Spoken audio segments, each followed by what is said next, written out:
UFC Mexico betting and DraftKings show. We have 13 fights this weekend. I'm Jon Kelly. Let's hear the picks. Kicking things off, we have Muhammad Naimov, a minus 395 favorite. The comeback on Eric Silva is plus 310. And we'll start on the Naimov side. This is a guy who I think has honestly been very fortunate through his two UFC fights. For starters, he debuted against Jamie Mullarkey, and he was basically losing almost every minute of that fight until he landed a big shot that put Mullarkey out. And then he followed that up against Nathaniel Wood. I had a parlay closing out with Nathaniel Wood on that card, and he just ended up stinging Wood multiple times. It was a frustrating fight because Wood was actually winning more minutes. It was just he got hurt. There was potentially could have been a point taken away from Naimov. So he's just been like pretty fortunate to me. He's looked better than I thought he would, but I also think the market's getting absurd here now with him as a minus 400 favorite basically.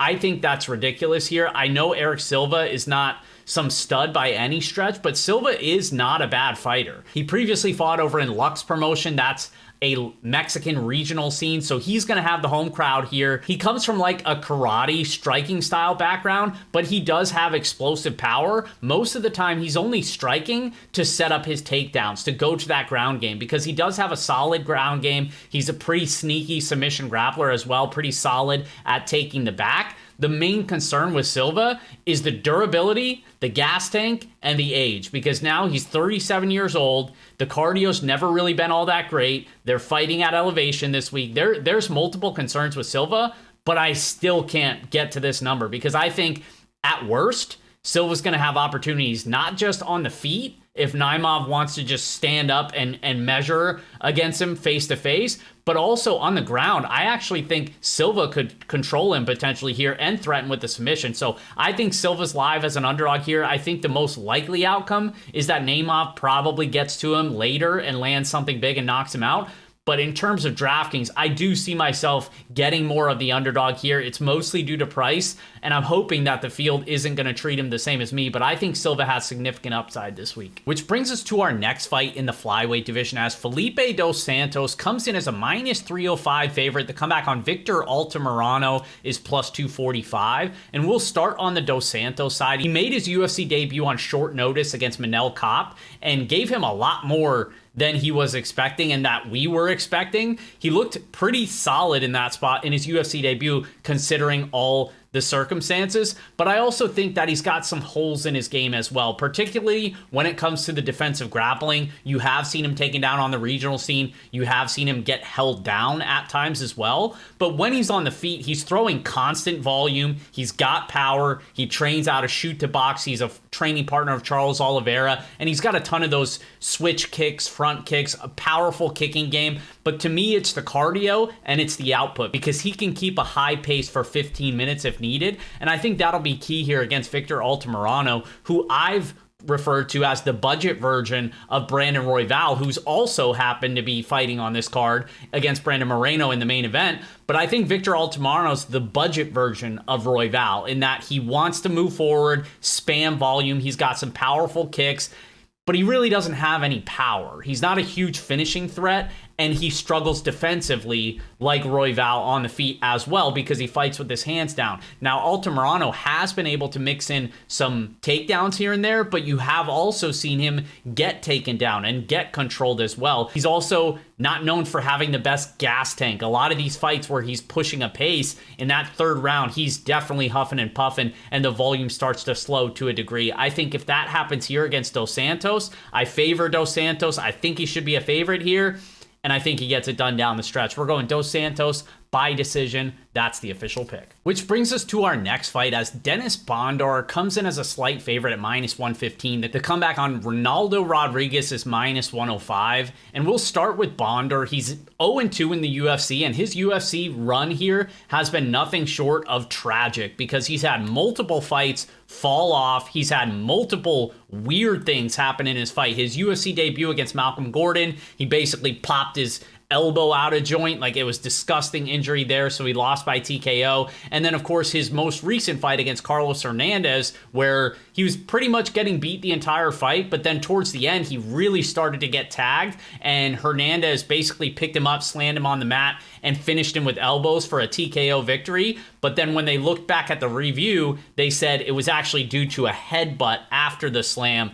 I don't know if I agree with that, but either way, Bondar just seems to always have these weird things happen in his fights. So maybe the guy's just bad luck. So hopefully the fight happens and there's no weird shenanigans come Saturday night. But in terms of the skill set, I also think he was definitely more of like one of those regional bullies where it's like you see all these finishes accumulate on the regional scene, and once you start facing legitimate competition at the UFC, then it really is just harder. Guys aren't going away when you just touch them once or twice. And I think Bondar is one of those fighters because he does seem to have power. He does seem to have a little bit of wrestling. And his submission grappling is not terrible either. But it's like you give him some of these even lower level UFC fighters, and he's just unable to get the finish. And I think in this fight against Ronaldo Rodriguez, Rodriguez is tough. Rodriguez is durable. Rodriguez is proven. He's got a long professional career on the regional scene. He also fought Jerome Rivera on the Contender Series a couple years back, and a lot of people actually thought he won that fight.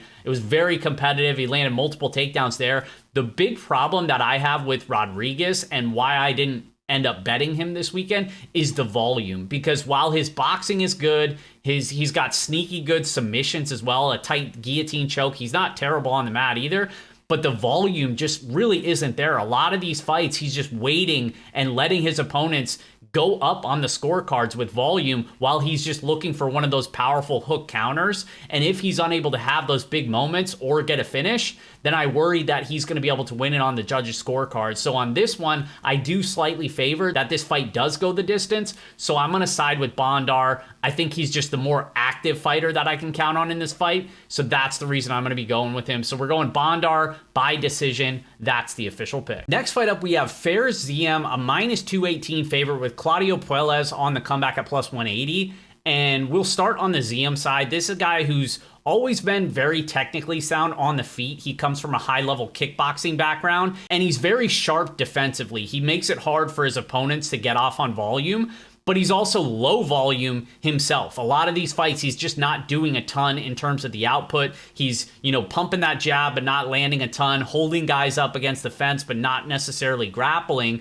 But we have seen his wrestling at least make some improvements over his last couple fights. The takedown defense looks better as well. And I think that's what's going to be key in this fight, because Claudio Puelles is a one-dimensional submission grappler. And if he can't get the fight to the ground, if he can't force a grappling exchange that I think he needs, he's going to struggle. And we saw that to a degree in the Dan Hooker fight. I think Dan Hooker presents a lot more power and tools than Zeyom. But it's not hard to see this fight playing out similarly, where Zeyom is up on the scorecards, he's winning the striking, Puelles continuously flopping to his back. And it's just one that I don't think is going to score a ton on DraftKings. Zeyom historically hasn't really shown a huge ceiling, and at his price, he's probably going to need to finish in the first 2 rounds, and I'm just not sure he can do that. So while I'm pretty confident he wins, I think I'm going to look to fade him on DraftKings. We're going Zeyom by decision. That's the official pick. And next fight up, we have Edgar Chyz, a minus 340 favorite with Daniel Lacerda on the comeback at plus 270. And this is probably my favorite fight to target on DraftKings because it's a Daniel Lacerda fight. And we know the way that he fights is similar to a Terrence McKinney. This guy is going to throw everything in the kitchen sink at you within the first couple minutes, trying to get you out of there. And if he's unable to do that, the cardio is going to cliff dive, and he's really going to get himself finished whenever he doesn't get a finish himself. And he hasn't been able to yet at the UFC. He's 0-4 in the UFC, but all 4 of those fights, he at least had moments and spurts of success. He's a very flashy kickboxer with legitimate power in those first couple minutes. And he's also got some really slick submission grappling attempts. Not the highest IQ fighter, but he is a guy that's just the type of variance that he fights with. At some point, he's going to be able to pull off an upset finish here. I don't know if this is the spot. These guys actually fought back in like September, and it ended up being a no contest due to an early stoppage. And then they tried to run it back. Lerta pulled out because he was sick during the weight cut or something like that. So this is literally like the third time we're going to try to see these guys fight. So maybe the fight's just cursed. But hopefully there's nothing weird on DraftKings. Assuming there isn't, I think the winner of this fight makes a good chance to be on the optimal lineup, because even on the flip side, Chyz, who is expensive above that 9K range, he's going to finish this fight basically every time that he wins it, because if Lerta doesn't get to him in those first couple minutes, he's going to wilt, and Chyz does have power. He's a finisher by nature. I think he'll get him out of there inside the first 2 rounds, which should score very well for him too. So this is one where I'm going to have heavy exposure to both sides on DraftKings. We'll see how ownership shakes out. I'll have my first run of ownership projections up on fightnumbers.com on Thursday, but I'm kind of hoping that the field is giving up on Lerta now that he's lost 4 times. He was chalky in at least 2 of those spots as well. So he's been burning people in the past. So I'm kind of hoping they just overlook him to a degree this week. And if that's the case, I'm certainly going to be overweight to the underdog here. But the official pick is going to be Chyz by TKO. And next up, we have Mateus Mendoza, a minus 142 favorite with Jesus Aguilar on the comeback at plus 120. And we'll start on the Mendoza side. He really laid an egg his last time out against Nate Maness. He was a sizable favorite there, and he looked pretty terrible in that fight. He basically just bull rushed him up against the fence, tried to big brother him, which is what he does in a lot of his fights. But where it got weird was when he basically pulled guard, kept searching for this heel hook, leg lock type submissions, and just kept getting rocked in the face. Like he was giving Maness punches for free, and eventually one of those ended up hurting him, and he got himself finished. So it was a terrible look. He's never been a high fight IQ fighter to begin with, but he does at least have a solid skill set. This is a guy who comes from a Muay Thai striking background. He's powerful on the feet. He's also got the submission grappling as well. He's a 2-time jiu-jitsu world champion, black belt in jiu-jitsu. It's just the fight IQ, the cardio, and I'm not sure where the durability is either coming off that knockout loss. So there's some significant concerns with Mendoza, but I think he's the better fighter here. He's going to be way bigger. He's going to have a massive reach advantage over Jesus Aguilar, who's undersized for the division. He's only 5'4", very small inch reach, and he basically just looks for takedowns or jumps guillotine. He's ended like 4 or 5 fights by guillotine. He does have a nice guillotine choke.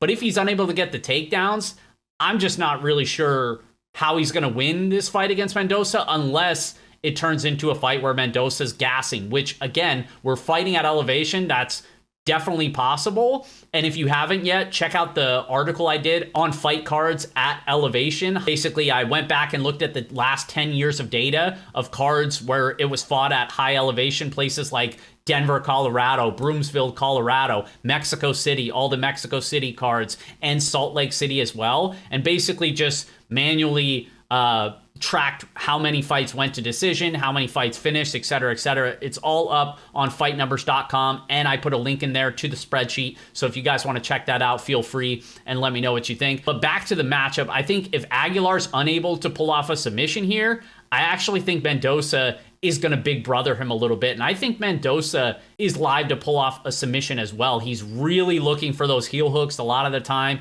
He's a solid grappler, like I mentioned. I'll wait to see what domestic books have for the prices on props this weekend, but fight ends by submission might be worth a look for me. But I'm going to side with Mendoza for the bounce back here, going Mendoza by submission. That's the official pick. And next up, we have Hany Barcelos, a minus 185 favorite with Christian Quinones on the comeback at plus 154. And I'll just preface this by saying I have zero interest in laying chalk on Barcelos at this stage in his career. I mean, this is a guy who just 2 years ago, 3 years ago, people were calling him a dark horse in the division. And now he's lost 4 of his last 5 fights. He got gas pedaled by Victor Henry as a big favorite. He's lost against Timur Valiev. He's been hurt multiple times, knocked out by Umar Nurmagomedov, and really just has not looked the same. And now he's almost 37 years old, which is never good for the bantamweight division. And on top of that, he's facing somebody that has legitimate power, because I don't think Quinones is anything special by any stretch, but what he does have is big power, and he generally keeps a pretty solid pace on the feet as well. So I think this fight's going to play out competitive in the striking, and even though I think Barcelos is clearly the more skilled fighter, I just don't trust him, man. I don't trust the durability. I'm okay with leaning into the underdog here in Quinones, being that he's going to be fighting in front of his home crowd in Mexico. He's been training at elevation for the past few weeks. Barcelos has not, flew in from Brazil this week, I believe. And so a lot of those things just kind of make me favor Quinones to make this fight more competitive than these odds indicate. And maybe he's able to catch him with something big here. So I'm hoping for the underdog, pulling for the upset here, going Quinones by TKO. That's the official pick. And up next, we have another great fight to target on DraftKings in that mid-range, as Manuel Torres is a minus 155 favorite with Chris Duncan on the comeback at plus 130. And this is another one. I think you want to have exposure to both sides on DraftKings if you're playing multiple lineups. I'm going to side with Torres because I think he wins, but it's going to be one that I plan to be overweight to on DraftKings because I think the winner probably finishes in the first round. And if Duncan wins, he could also win a wrestling-based decision or a late finish where he landed multiple takedowns, because we've seen him go to the wrestling over his last couple fights. He averages over 3.5 takedowns per 15 minutes. So while I favor him if the fight were to get extended, I don't think the fight gets extended. I think Manuel Torres has only fought out of the first round, I think, once in his entire career. Ton of first round finishes, very powerful striker, swings like a wild man, gonna be fighting in front of his home Mexican crowd, which I do think is gonna make a significant difference this week, and that's why I've mentioned it multiple times. I think Torres is gonna go for the knockout kill here. I think Chris Duncan, he puts on bangers in all of his fight for the most part, even though he's slow and plodding. He is willing to go to war, and we've seen him, even though he's only been knocked out once in his career on Contender Series, we've seen him get rocked in basically every single fight. This dude's durability is not good. So this is one where either guy can win by knockout early. I favor Duncan if the fight goes to the later rounds, but I think the most likely outcome is Torres catches him early. We're going Torres by knockout. That's the official pick. And up next, we have Yasmin Warigi, a minus 500 favorite with Sam Hughes on the comeback at plus 380. And we'll start with Warigi. She is a very powerful striker. Most of her wins have actually come by knockout, which you don't see that often in this female weight class, but she's got big power. When she lands, it's different in this weight class. And she is coming off a first round knockout loss to Denise Gomes, where she basically just got rocked immediately and got finished. So that's not a great look, especially when you're a minus 500 favorite in your next fight. But I do think that unless Hughes is able to catch her with something powerful early, which Hughes not really known for her power, so I'd kind of be surprised by that. I just don't see how Hughes competes here, because Warigi just hits so hard, man, and she's a good striker as well. I just think it's going to be noticeably different when they're exchanging, when Warigi lands as opposed to when Hughes lands. And if Hughes tries to wrestle her, so far Warigi has shown pretty solid takedown defense. I'd be surprised if Hughes is able to get her grappling going either. So I think Hughes gets it done here. The bigger question is if you think she gets a finish or not, because on DraftKings, she's the most expensive fighter on the slate at 9,500. There's a ton of good fights to target that are cheaper than her. I don't expect pretty much anybody to pay all the way up for her. So I think that's going to be a key decision point is, do you want the low owned leverage paying all the way up at 9,500? Well, the most likely outcome is probably a decision. So most of the time you're not going to want her, but there is probably a world where she lands multiple knockdowns, gets a late finish or something like that. And then obviously you'd get paid off in that scenario. So that'll be something we'll definitely discuss more on the DraftKings deep dive show, whether or not it's worth it to get that type of leverage or if it's too cute and we could kind of find leverage in other areas. We'll also look at Fight Pick Sim and run through multiple scenarios of Warigi finishing, Warigi decision, and just see how often she's ending up on the optimal lineup. Of course, that DraftKings deep dive strategy show is only available for active subscribers at fightnumbers.com. But overall, I think Warigi wins here. It's just a matter of whether or not you think she finishes. I guess I'll slightly lean that she gets a TKO, but I'm not confident in that. She's going to get her hand raised either way. And next up, we have my guy, Raul Rosas Jr., a minus 230 favorite with Ricky Tercios on the comeback at plus 190. And you guys know me. I've been a fan of this kid since the Contender Series days. He is a super high-level submission grappler, very young. He's only 19 years old, and we saw his limitations when he faced Christian Rodriguez. But Rodriguez has good takedown defense. Rodriguez is a good grappler. Rodriguez has great cardio, and Rodriguez is durable. So even though he was able to derail the hype train in Rosas, I actually think that was a good learning experience for Rosas, where he needs to realize he's not going to be able to just bum rush these guys as you start to face better and better competition. Now, he was able to do that against Jay Perrin, and he was able to do that in his last fight against Terrence Mitchell. So he's going to be able to do that against the lower level guys. It's just as he starts to face tougher competition, that's when you need to be more methodical with your takedowns, reserving that gas tank before just overexerting yourself in the first round. So in this fight, though, I actually think it's a pretty good stylistic matchup for him because Ricky Tercios has never been able to defend takedowns. He was taken down a ton of times by Brady Highstand in the Ultimate Fighter finale. And in his last fight against Kevin Natividad, he was taken down 6 times as well. He's a guy that's never had a high fight IQ, makes some bonehead decisions in there, goes for some crazy submissions. He's a wild scrambler.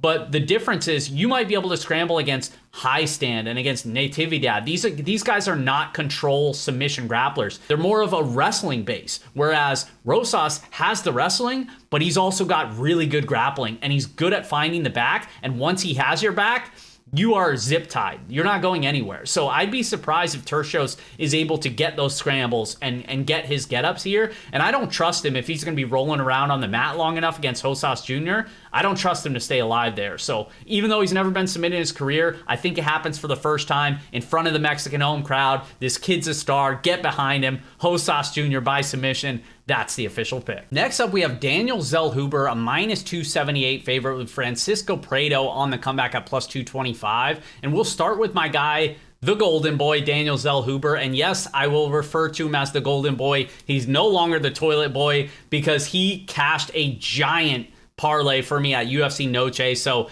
shout out to him. I'm always going to be grateful for that. I like Zellhuber. He's back in my good gracious here. I think this is a good stylistic matchup for him too. He's very long for the division, powerful striker, and as we saw in his last fight, he's got some sneaky submission grappling attempts as well. Now, where he's not the greatest is his striking defense. He gets wild in those exchanges and can be tagged, and he's also been taken down and controlled at times on the regional scene as well. Now, on the flip side, Prado is more of just an early knockout or bust type of fighter, not because he doesn't have good cardio, because his cardio is actually pretty solid, I think, but he's got big power in the first round. All 12 of his career wins have come inside the distance, but it's like if he's unable to land those big power shots and have those big moments, he's kind of out of ideas after that. And then things start to get really a lot more telegraphed. You know, he starts to move a lot slower. The explosiveness isn't quite as there as it was in the first round. And against Daniel Zellhuber, Zellhuber's going to have a massive reach advantage. Zellhuber, I think, is going to make it hard for Prado to get inside his boxing range. So I favor Zellhuber here. I think Zellhuber winning a decision is the most likely outcome, but I think a late finish is in the cards as well. But either way, Zellhuber gets his hand raised. We're going Zellhuber by decision. That's the official pick. Which brings us to our co-main event as Yair Rodriguez comes in as a -155 favorite with Brian Ortega on the comeback at +130. And this is an awesome fight. We saw these guys match up back in 2022. I think it was UFC Long Island. And it started off, both guys were exchanging, both guys were landing. Rodriguez definitely the faster of the two, but Ortega arguably carries a little bit more power.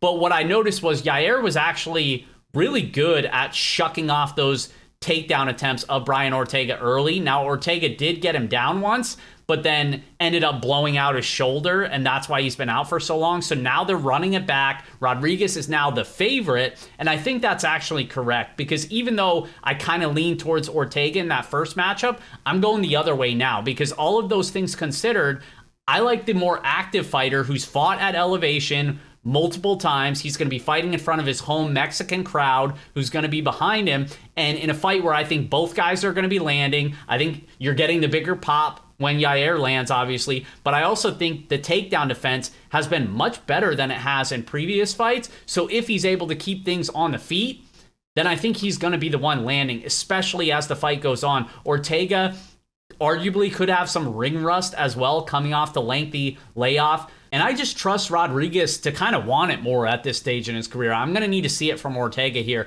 I like Yair. I think he gets a finish here. We're going Yair by TKO. That's the official pick. Which brings us to our main event in the flyweight division, as Brandon Moreno comes in as a minus 290 favorite, and the comeback on Brandon Royval is plus 235. And this is one that was originally supposed to be Amir Albazi against Brandon Moreno. Royval is actually stepping in on short notice here, and he's coming off that fight against Pantoja back in December, where the grappling was just too much for him. And he started to come on a little bit late in that fight with the striking, but it just wasn't enough. And I think that's key in this fight, because Brandon Moreno is similar to Pantoja in some ways, but Moreno has better cardio, in my opinion, than Pantoja. So I think the narrative of Royval being able to come on late, I don't think that's as alive here against Brandon Moreno. And I think Moreno is just as good of a controlled grappler as Pantoja. Moreno can land takedowns here. Moreno's probably the better striker as well. Royval is powerful for sure, but if he's not going to be able to hurt Moreno with a knee or something like that,